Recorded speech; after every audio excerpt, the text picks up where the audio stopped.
here to answer some questions about my marriage and myself.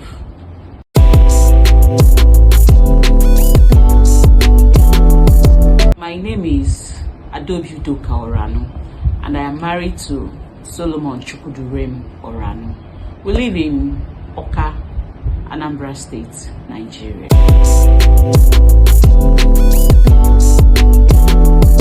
We've been married for the past 16 years and counting. We got married on the 22nd day of April 2006. There are a lot of things I love about him, but what tops the list is his love for God and how childlike he is in the presence of God.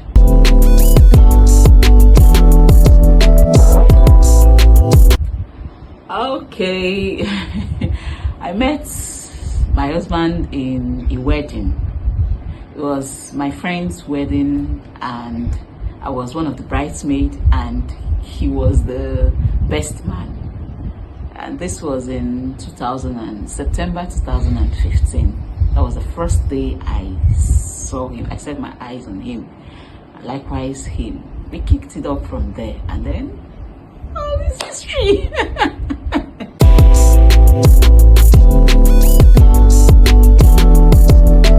Yes, I would say yes to that first question.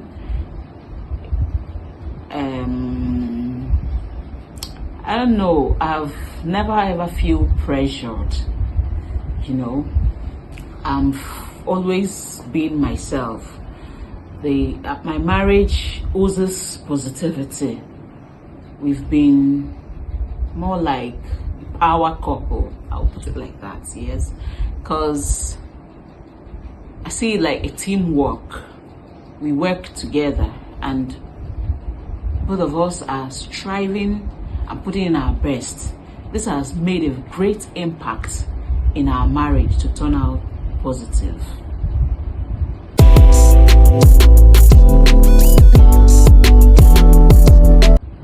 Even without having those opinions, I would say the most difficult thing to handle in marriage is money, finances.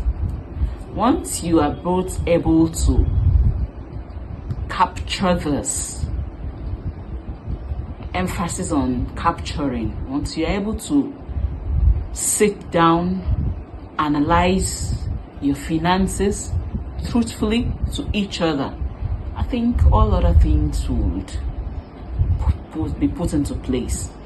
Then again, I think the issue of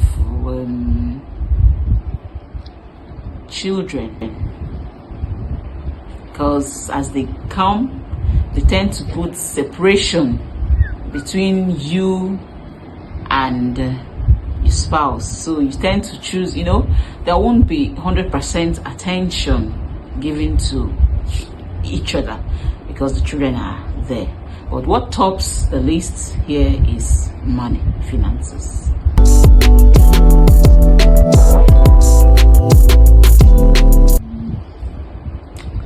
I cannot remember any major issue we've had. That's the truth.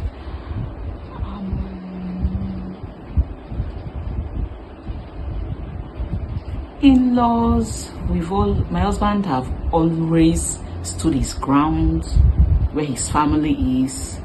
He's never let them interfere in our marriages. Finances, okay, I think that's finance. Initially, I think the first year in our marriage, basically we got married under 6 months of meeting each other. So I think that money aspect of it, where we had to, you just met this person, and then you are talking about marriage, and then you started living together. You've not known each other. We had to build up that trust. Okay, I have to build the trust in my husband, and he himself had to build that trust in me. Because if you don't trust each other, I don't believe you can be open to that person in what you earn, how much you earn, your expenditure, and your income. I think that was the only thing I know that took us a time to dabble. We dabbled into it, and then we sat ourselves down and talked about it, and we overcame that.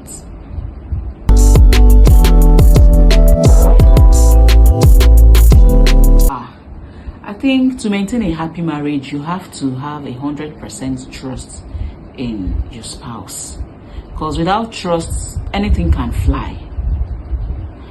Anything can fly, and then if you don't trust who you are living with, who you are married with, you start raising unnecessary issues that shouldn't be there in the first place. Trust is essential. You have to trust. I don't know how we can be able to,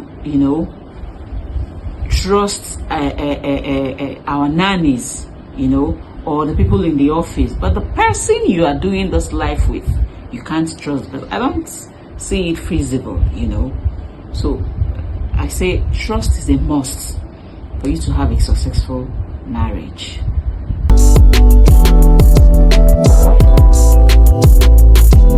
Before I met my husband, I was kind of a hot-tempered person, but he would always bring me down and say, "Is this why you are angry?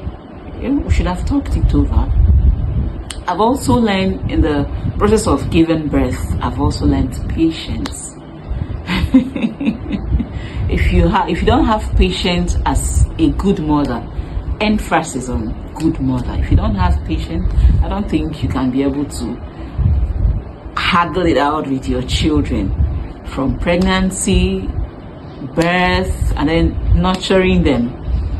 If you are not a patient type, you would always go bonkers with raising children. I've really learned a lot. I learned to also accommodate people a lot, because I know that people will always come around to face it. Being a person that loves my own space, I always have to make my home available for people to be comfortable in.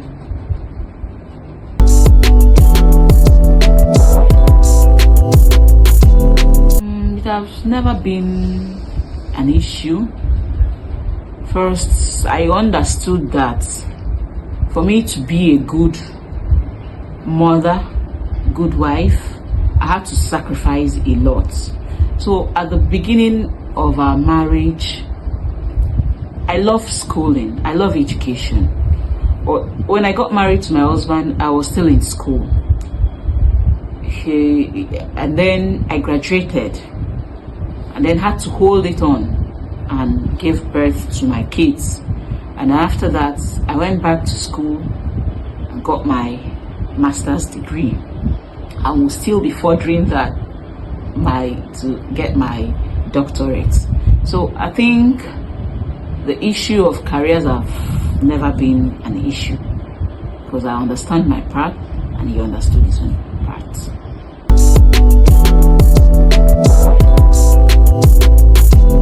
Oh, I would have a lot of things to say, but I would like to cut it short. For married singles, that is intending couples, I would like to first of all tell you to be prayerful. In all of things, pray. You need prayers. For you to have a good, successful, and peaceful home, you need God. You need God into your home. So, and you don't just wake up and start doing that. It's a habit you cultivate right from when you were single. I remember when I was still single, I would have my points written. In fact, I started writing what I want to see in a man I will finally get married to. When at the age of 16, yes, I wrote it down and attached it to my Bible, and I'll be saying that often to myself. So I would like to tell singles to be prayerful, and then to learn yourself and be useful to yourself, especially in the world we find ourselves in now. Be useful to yourself. Don't just be there, waiting till the day will come when someone will come to take you away. No, cultivate in yourself. be useful, so that as someone is trying to approach you and get you, he's getting something, he's getting value, and you yourself that's expecting something, at least you have something to give, you get. I would also like to advise that the rate of sex, it's alarming and increasing among singles. It beclouds their imagination, that the only thing they think about these days is sex, sex, sex. Believe you me that if you had this idea of only sex, when you get married and then the sex, sex, sex is after it, what else? What else would you put in? What else are you giving? So I think the single should cut it down on the way they discuss sex, premarital sex, and rather use their time to be productive with themselves.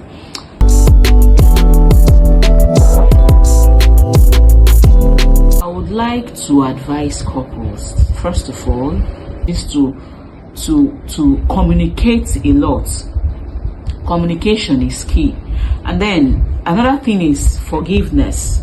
You know, there is no way you can stay in a house with someone and you say they don't offend you, but then that ability to offend, and then you immediately make amends and then forgive and forget. There is what my mom told me when I was getting married. She said, I'll say it in my native language and then I would explain it in English. She said, meaning you shouldn't seek to look in-depthly into every action that your spouse takes. You should try to overlook some certain things for the sake of peace. And I think that have helped me a lot. I overlook a lot of things, and then the person wants, I sit him down and we talk about it. He wouldn't come into my mind to take out what I have there until I communicate. So I think I've said that communication, I will advise them to communicate a lot, and then forgive, reach out and ask for forgiveness, and then forgive and forget. And then I would also like to add one thing that have kept us going. Always create time for a me time, as in for the both of you.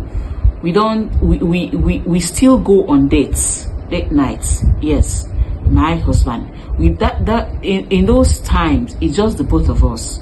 The children are not there. It's just the both of us.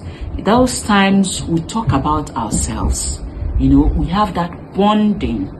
So it enhances and encourages togetherness in couple. So I think that if couples that are experiencing problems, troubles in their marriage can be able to inculcate all these points I've listed, they will see that marriage is really beautiful. And I don't think that God created marriage to be endured, rather it's to be enjoyed.